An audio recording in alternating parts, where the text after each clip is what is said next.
স্বাগত জানাচ্ছি খাতুনগঞ্জ থেকে মধ্যছেলে, সাথে আছে আমি শামীম জাহেদি। আগামী বছরের শুরুতেই বাণিজ্যিকভাবে দেশে চালু হতে যাচ্ছে বিলাসবহুল ভ্রমণ জাহাজ।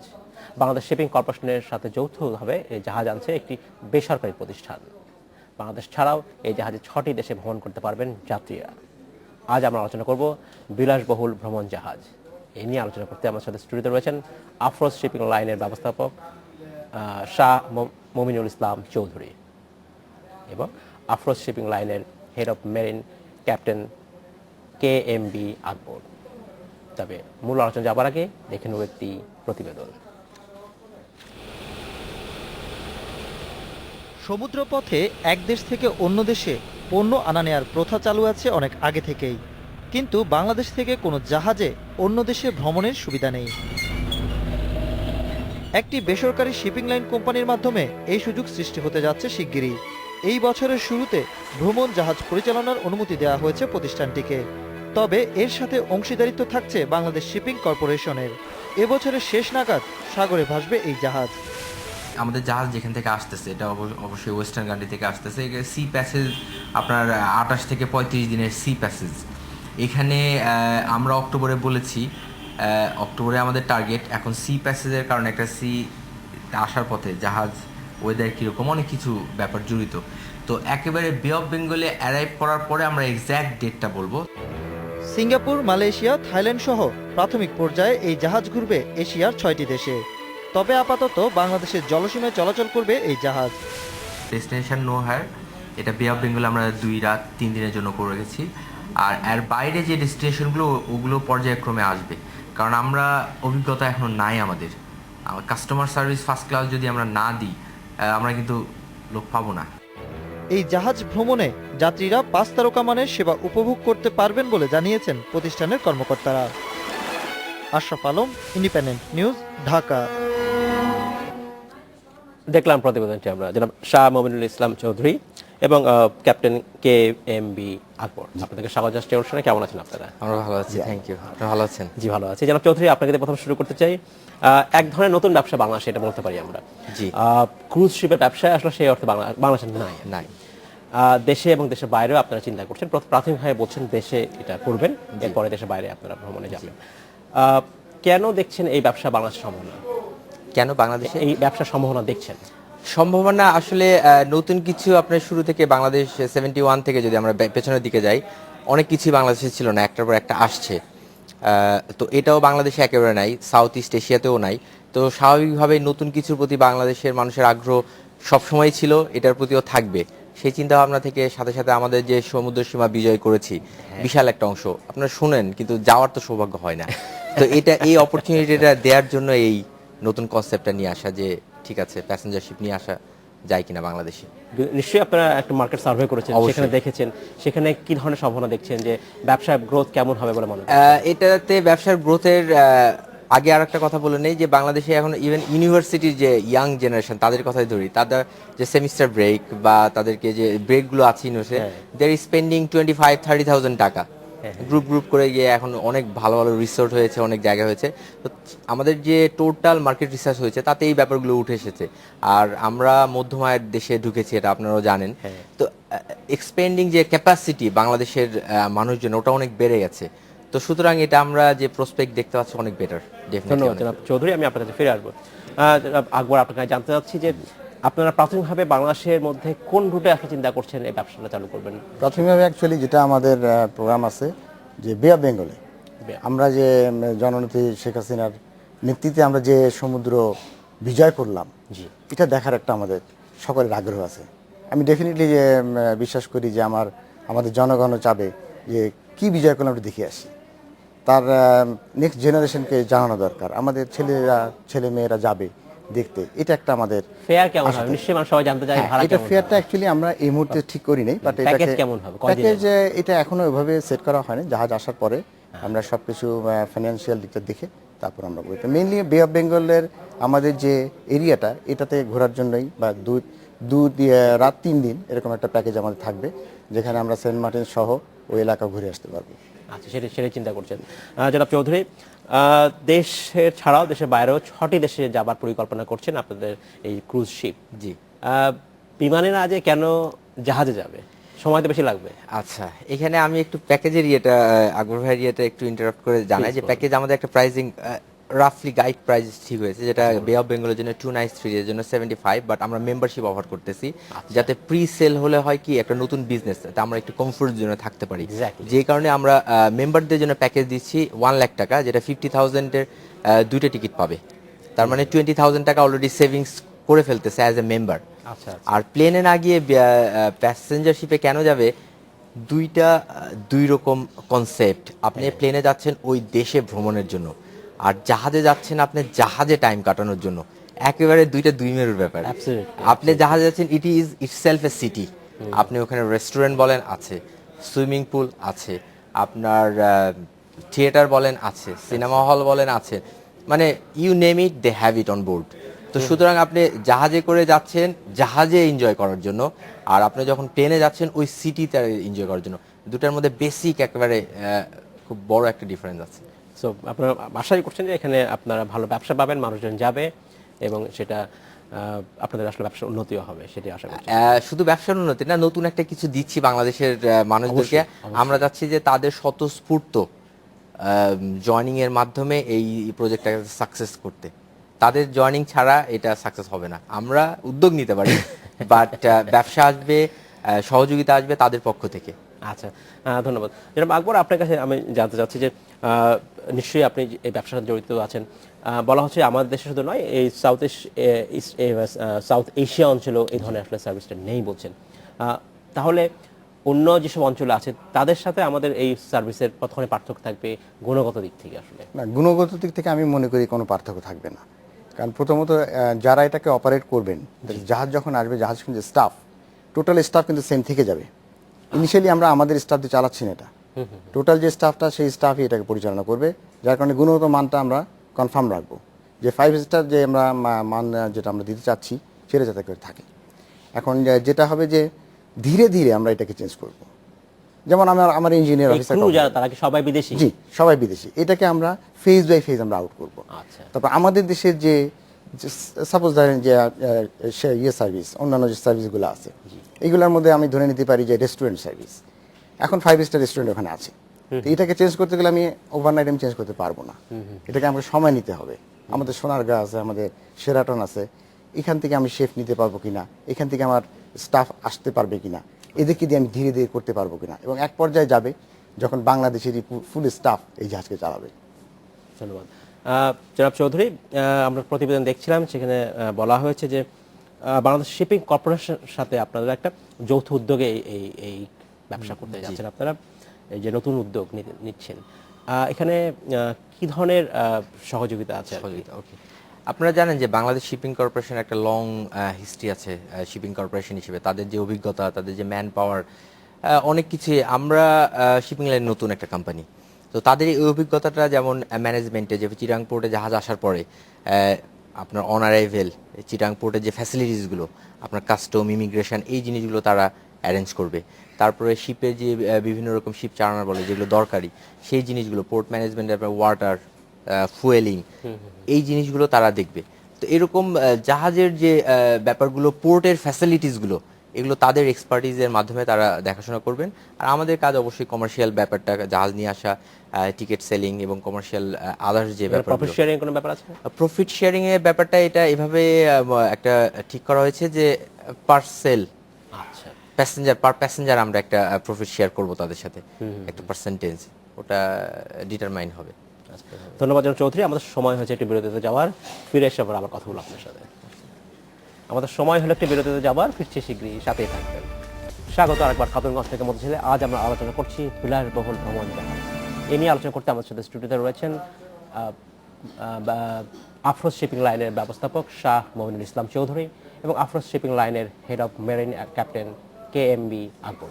জনাব আকবর এবং জনাব চৌধুরী, আপনাদেরকে স্বাগত জানাচ্ছি আরেকবার। আমাদের দর্শক পাভেল, উনি জানতে চাচ্ছেন মেম্বারশিপ কস্ট কেমন হবে, কি করে আসলে মেম্বারশিপটা পাওয়া যাবে? যেটা আপনাকে আগে বললাম যে আমাদের দেশে যেহেতু একটা নতুন কনসেপ্ট, আমাদের কনফার্ম যে মেম্বার বা প্যাসেঞ্জার, এটা আমাদের জন্য অনেক দরকার। তা আমাদের যদি 70 বা 75 হাজার টাকা আমাদের 2 রাত 3 দিনের যে প্যাকেজ থাকে, সেটার এগেনস্টে মেম্বারদের জন্য আমরা সেভিংস করতেছি প্রায় 50,000 টাকা। 1 লক্ষ টাকায় মেম্বারশিপ দিচ্ছি, 2টো টিকিট, আচ্ছা এবং অ্যাডিশন টু দ্যাট আমাদের কিন্তু ডোমেস্টিক আরও ফ্যাসিলিটিস দিচ্ছি, যেমন প্লেনে করে যেতে পারবে ঢাকা থেকে চিটাগাং, ঢাকার যে কোনো বা চিটাগাংয়ের বা কক্সবাজারের যে কোনো হোটেলে এক রাতের ফ্রি থাকার ব্যবস্থা করে দিব। এগুলো অনেক অ্যাডিশনাল ফ্যাসিলিটিস দিচ্ছি আমরা এই মেম্বারদের জন্য, আচ্ছা আচ্ছা। যাতে করে আমরা একটা উইন উইন সিচুয়েশন তৈরি করতে পারি। এবং মেম্বারশিপদের জন্য যে আপনারা যে বিমানে নিয়ে যাবেন বা হোটেলে থাকার ব্যবস্থা করবেন, সেটা কি ওই প্যাকেজের অন্তর্ভুক্ত থাকবে নাকি আলাদা খরচ? এই কস্টের মধ্যেই, এই কস্টের মধ্যেই। তো তার ফলে দেখা গেছে আলটিমেটলি একটা মেম্বার অ্যাডিশনাল 4 to 6 লাখ টাকার একটা অ্যাডিশনাল ফ্যাসিলিটিস পাচ্ছে অ্যাডভান্স মেম্বারশিপ নিয়ে নেওয়ার কারণে।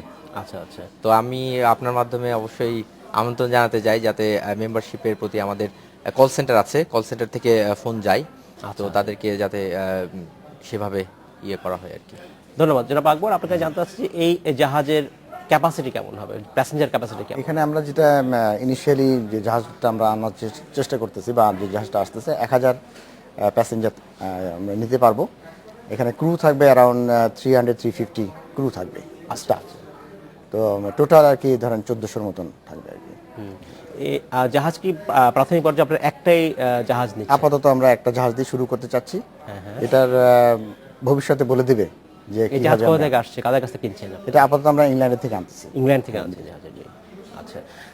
জনাব চৌধুরী, আপনার কাছে জানতে চাচ্ছি যে যখন আপনারা বিদেশে যাবেন, দেশের বাইরে যখন আপনারা বলছেন যে মালয়েশিয়া, সিঙ্গাপুর, থাইল্যান্ড সহ এসব দেশে যাবেন, এইগুলোর খরচ কেমন হতে পারে, কোনো ধারণা দিতে পারেন? এটা ধারণা আপনাকে দিতে পারবো যে লেটস সে থাইল্যান্ডের জন্য আমাদের কস্টিং এর উপরে প্যাসেঞ্জারদের থেকে নেব আমরা রাফলি 160,000 to 180,000, মানে হচ্ছে 1,60,000 থেকে 1,80,000। এগেন আপনি হয়তো বা কম্পেয়ার করতে পারবেন যে থাইল্যান্ডে প্লেন এবং জাহাজ কম্পেয়ার এই কারণেই করা যাবে না। একটা যাত্রী যখন 4 দিন 5 স্টার একটা হোটেল ফ্যাসিলিটিস নিয়ে থাইল্যান্ডে যাচ্ছে, সেখানে থাকা, খাওয়া, এন্টারটেইনমেন্ট সব কিন্তু পাচ্ছে। জি। তো আপনি থাইল্যান্ডে গেলে ইন জেনারেল বলবে আমি তো 70,000 টাকায় চলে আসতে পারি, বাট আপনি 4 দিন যাওয়া 4 দিন আসা 8 দিনের প্যাকেজ হবে থাইল্যান্ডের জন্য। তো 8 দিন 8 থেকে 8.5 দিন, সেক্ষেত্রে 1,80,000 বা 1,70,000 টাকা কিন্তু অনেক বেশি না যদি 5 স্টার রেটিংস এর কথা বলেন আপনি। সুতরাং রাফলি অ্যান্সার টু ইউর কোশ্চেন, থাইল্যান্ডের জন্য আমাদের কস্টিং টিকেটিং হবে অ্যাবাউট 1,60,000 থেকে 1,80,000 টাকা। এটা পরবর্তীতে আমরা ডিক্লেয়ার করবো, বাট আপনি যেহেতু জিজ্ঞেস করেছেন। অর্থাৎ এর মাধ্যমে একজন যাত্রী আনুমানিক কদিনে থাইল্যান্ডে পৌঁছাবেন? 4 দিন, 4 থেকে 4 ডেজ থেকে 4.5 days, depend upon the ship speed. আমাদের পোর্টে পৌঁছাবেন? পোর্টটা আমরা এখনো ডিটারমিন করি নাই, এখন আপনারা ঠিক করেন। এগেন আপনার ওই কোশ্চেনে এটাই আসতে হয় যে আমরা চাচ্ছি বে অফ বেঙ্গলে প্রথমে আমাদের কাস্টমার সার্ভিসটা ডেভেলপ করতে। এই ব্যাপারে আমাদের কোনো এক্সপিরিয়েন্স নাই, কারোই এক্সপিরিয়েন্স নাই। তো ফার্স্ট ক্লাস কাস্টমার সার্ভিস না দিতে পারলে কিন্তু কেউ অ্যাভিল করতে চাইবে না। এক গ্রুপ গেল আর সার্ভিস ভালো না, আমরা যাতে ওই কথার কোনো সুযোগই না দিই। আর 3 দিনের মাধ্যমে আমরা যে এক্সপিরিয়েন্সটা পাবো, 4 দিনের ভয়েসে গেলে ওই এক্সপিরিয়েন্সটাকে কাজে লাগাই আমরা আরো বেটার সার্ভিস দিতে চাই। সেই জন্য ইনিশিয়ালি আমরা বলেছি ডেস্টিনেশন নোহার বে অফ বেঙ্গলে, তারপরে ইভেনচুয়ালি আমরা বাড়াবো আস্তে আস্তে সেটা করবেন। জি। জনাব আকবর, আপনারা যখন এই সার্ভিসটা চালু করবেন তখন যেটা হয় যে বলছেন যে এটা বিদেশি সমমানের হবে, সার্ভিসের কথা বলছেন, তো দেশি কি এলিমেন্ট বা সেখানে আপনি দিতে চান যেখানে যা মানুষ সেখানে সেটা একটা আলাদা একটা বোধ তৈরি হয় যে হ্যাঁ এখন দেশি সেবা পাচ্ছি, সেই জাতীয় কোনো চিন্তা করবেন? এখানে অ্যাকচুয়ালি আপনি একটা জিনিস একটু চিন্তা করলে বুঝতে পারবেন যে ভিতরে অনেক আউটলেট থাকবে। আচ্ছা। আমাদের দেশীয় পণ্য ওখানে কিন্তু আমরা প্রোডাক্টগুলোকে আমরা ওখানে দেখানোর একটা সুযোগ পাচ্ছি। সাপোজ একটা আমি উদাহরণ দিতে পারি, মনে করেন আড়ংয়ের একটা আউটলেট থাকবে যেখানে তারা রিডিউসড প্রাইসে বেশ কিছু আইটেম পাবে। শুধু এখানে তো বাংলাদেশিরাই উঠবে না, এখানে বিদেশিরাও আসবে। আমরা আশা করতেছি যে বিদেশের পর্যটকরা তারাও এই সুযোগটা নেবেন। তো এরকম আপনি যে চিন্তা করেন যে হ্যাঁ, যে এরকম কতগুলো আউটলেট আমরা দিতে পারি যেখানে আমরা আমাদের দেশীয় প্রোডাক্ট, দেশীয় কালচার, এগুলো আমরা তুলে ধরতে পারবো। দেশি যারা পার্টনার চিন্তা করছেন, পার্টনার আউটলেট বা পার্টনার প্রতিষ্ঠানের সাথে, তাদের সাথে কতগুলো দেশি পার্টনার হতে পারে যোগাযোগ হচ্ছে বা আজকে না? এটার আমি এখনই সবার নাম বলতেছি না, আমাদের কাজ চলতেছে, যেহেতু it's a big huge project. আমাদের হোটেল, রেস্টুরেন্ট, সেলিব্রিটি যাদের সাথে কথা হচ্ছে, এগুলো সব আসবে, সামনে আসবে, এগুলো দেখবেন। তো যেটা আপনার কথা বললেন যে এন্টারটেইনমেন্ট, একটা ছোট এক্সাম্পল দিই, লেটস সে বাংলাদেশের একটা খুব পপুলার প্রোগ্রাম ইত্যাদি। আচ্ছা। হ্যাঁ, এখন সামনাসামনি আমাদের হানিফ সংগীতের সাথে দেখা করার সৌভাগ্য কয়জন হয়েছে? হয় নাই কিন্তু। তো এটা একটা এক্সাম্পল দিলাম, আমি বলতেছি না যে হানিফ হয়তো কোনো সংকেত একটা বা ইত্যাদি ইত্যাদি ওখানে হবে পুরো ওই হ্যাঁ, জিনিসটাই এরকম হবে। হতে পারে। তো যারা কখনোই সুযোগ পায় না সামনাসামনি এই সেলিব্রিটিদের সাথে কথা বলার, এই ধরনের অনেক কিছু বড় বড় ইভেন্ট নিয়ে আমরা আসতেছি মার্কেটে। আচ্ছা, জনাব আকবর, প্রাথমিকভাবে দিনে বা মানে মানে কি ধরনের সার্ভিস হবে আসলে? দিনে তো নিশ্চয়ই একটাই মানে 3 দিনে যেহেতু মানে এক হ্যাঁ, সপ্তাহে একটা কি এরকম? সপ্তাহে এখানে আমরা দুটা সপ্তাহে দুটো দুটো tour ট্রিপ থাকবে। অপারেট করবেন আপনারা? মানে গেল আসার পর একদিন রেস্ট, দেন আবার চলে যাবে, ওভাবে সেটিংটা হবে আর কি। আচ্ছা, সপ্তাহে দুটো। প্রাথমিকভাবে হয়তো আপনারা সবসময় ক্যাপাসিটি, ফুল ক্যাপাসিটি হয়তো থাকবেন না, জি। তখন আসলে কি হবে? সেটা আমরা প্রায় দেখি যে আমাদের দেশের ক্ষেত্রে যখন ফুল ক্যাপাসিটি হয় না তখন সার্ভিসটা হয়তো কমে যায়, সেরকম কোনো সম্ভাবনা আছে কি? না, সেরকম সম্ভাবনা নাই, আমরা এটা কন্টিনিউ করে যাব। এখানে এখানে এখানে প্রফিটটা মেইন না, এখানে হলো সার্ভিসটা মেইন। মানুষজনকে যদি আমি জানাতে চাই যে এটা সার্ভিস, হ্যাঁ, তাহলে আমাকে ওইভাবেই অ্যাপ্রোচ করতে হবে। এটা কন্টিনিউ করবে। যেমন আপনি দেখবেন অনেক বিলাসবহুল বাস আছে, 4-5 নিয়ে চলে যায়, প্যাসেঞ্জার নিয়ে চলে যায়, কারণ তারা ওইটাকে ধরে রাখতে চায়। আমরা ওইভাবেই যাব, আমরা এখানে এখানে কোনো ইন্টারাকশন করব না। এইখানে আপনার মাধ্যমে আবারও দেশবাসীকে জানাতে চাই তাদের সহযোগিতা ছাড়া এটা সম্ভব না। সুতরাং একটা ফার্স্ট টাইম নতুন ক্রুজ শিপ আসতেছে, একটা দেখার আগ্রহ থেকেও মানুষ আসবে। তা আমাদের এক্সপেকটেশন, আমাদের মার্কেট রিসার্চ এবং সবকিছুই বলতেছে যে ইনশাল্লাহ আমরা সবার কাছ থেকে সেভাবে সাড়া পাবো। এই যে আপনারা যেটা বলছেন যে এটার যখন ব্যাপকভাবে আপনারা প্রচার চালাবেন, মানুষ পাবেন, ঠিক যদি ভালো সাড়া পান, আমরা আশা করছি ভালো সাড়া পাবেন, তখন নেক্সট ফেজে যখন এখন হয়তো আপনারা একটা জাহাজ নিয়ে অপারেট করছেন আপনাদের সার্ভিসটা, তখন বাকি এই ফ্লিটে আর নতুন জাহাজ সম্ভাবনা আসবে কিভাবে, বা কিভাবে সেটা প্রকিউর করবেন আপনারা? আমাদের নেক্সট ফেজে আমাদের তো অবশ্যই 10 ইয়ার্স একটা প্ল্যানিং, বিজনেস প্ল্যান আছে যে আগামী 10 ইয়ার্স কি কি করবো। আমাদের ব্রোশিয়ারে আপনি 4 বছরের প্ল্যান দেখতে পারবেন, যেটা আমরা ওপেন টু পাবলিক দিয়েছি। এখানে আপনি দেখতে পারবেন জাহাজ প্রকিউরমেন্টের একটা কথা বলা হয়েছে 2 ইয়ার্সের মধ্যে। তো আমরা এখন চার্টারিং এ জাহাজ আনতেছি, এখন চার্টারিং আনতেছি। নেক্সট আমাদের প্ল্যান আছে পারচেজিং এর। আর কস্টিং বা এটা অনেকেই বলতে পারে 50,000 বা 70,000 টাকা অনেক বেশি, কিন্তু আপনি যখন চিন্তা করেন যে কোনো একটা জিনিস নতুন করতে গেলে কিন্তু একটা প্রিমিয়াম দিতে হয়। জি, সেকেন্ড থার্ড ইয়ারে গেলে আমি এতটুকু বলতে পারি সাকসেসফুলি রান করার পরে এগুলো প্রাইজিং টিকিটিং কমে যাবে। এটা আমরা তো মানে ইটস নট অ্যাবাউট বিজনেস, এটা সার্ভিসও, যেটা আকবর সাহেব বললেন। জি। তো আমরা প্রাইজিং টিকিটে ওটা থার্ড ইয়ারে গিয়ে রিলিজ করব সাকসেসফুলি রান করার পরে, সেই জন্য সবার সহযোগিতা অবশ্যই চাই। জনাব আকবর, এক নতুন ব্যবসা, নতুন ধারণা, নতুন ব্যবসা, নতুন সেবা, নিরাপত্তার বিষয়টা আসলে কিভাবে দেখবেন, যেটা প্রায় আমরা এই ধরনের ক্ষেত্রে হয় যে সেফটি সিকিউরিটি যেটা আইএমও রেগুলেশন আছে সেটা আমরা মেনে চলবো, যেটা ছাড়া জাহাজ চালানো কোনোভাবে সম্ভব না। এবং শুধু দেশে না, দেশের বাইরে যেতে গেলে ওই রেগুলেশন, সেফটি রেগুলেশন যেগুলো আছে প্রত্যেকটা মেনে চলতেই হবে। এই কারণে যে arrangement, time to time check করা, সার্ভে করা, এগুলো কিন্তু টাইম টাইম চলতে থাকবে। এখানে সেফটি সিকিউরিটি নিয়ে কোনোভাবেই মানে এটাকে 0% টলারেন্স বলতে পারেন, এটাকে মেনটেন করা হবে। সেটাই। জনাব চৌধুরী, যখন দেশের বাইরের প্যাসেঞ্জার প্যাকেজ আপনারা ঘোষণা করবেন তখন অনেক কিছু নির্ভর থাকবে, সেখানে হচ্ছে যে ভিসা প্রসেসিং ব্যাপার থাকবে, আর অন্যান্য যে আনুষঙ্গিক সেবা, সেগুলো কি আপনারা এই প্যাকেজের মধ্যে অন্তর্ভুক্ত রাখবেন কি? হ্যাঁ, এটা আপনি ইতিমধ্যে দেখে থাকবেন, আমরা লাস্ট মান্থে কিন্তু থাই একটা কোম্পানির সাথে আমি অলরেডি সাইন করেছি, যেখানে থাই অ্যাম্বাসির লোক, থার্ড সেক্রেটারিও প্রেজেন্ট ছিলেন। আচ্ছা। তো এটার অর্থ এইটাই যে আমরা কিন্তু অ্যাম্বাসির সাথে প্যারালালি কাজ করতেছি। জি। তো এই 2-3-4 মাসে যে আমরা সময়টা পাবো শুরু করার পরে, এর মাধ্যমে ভিসা প্রসেসিং থেকে শুরু করে আদার্স যে ওখানকার কোনো ফ্যাসিলিটি সবগুলো আমরাই 1 পয়েন্ট সার্ভিস সেন্টারের মতো প্রোভাইড করবো আমরা। জনাব শাহ মমিন ইসলাম চৌধুরী, আপনাকে অসংখ্য ধন্যবাদ। জনাব ক্যাপ্টেন KBM আকবর, আপনাকে অসংখ্য ধন্যবাদ। আমরা আশা করব এই যে নতুন সেবা বা সার্ভিস আপনারা চালু করছেন বাংলাদেশে জনপ্রিয়তা পাবে, এবং বাংলাদেশের মানুষ যে এক ধরনের নতুন অভিজ্ঞতা বাংলাদেশ থেকে পাননি, তারা এটা পাবেন। আপনাকেও ধন্যবাদ, অসংখ্য ধন্যবাদ। এই ছিল আজকের মতো খাতুনগঞ্জ থেকে মতো ছেলে, আমাদের সাথেই থাকবেন, দেখা হবে আবার।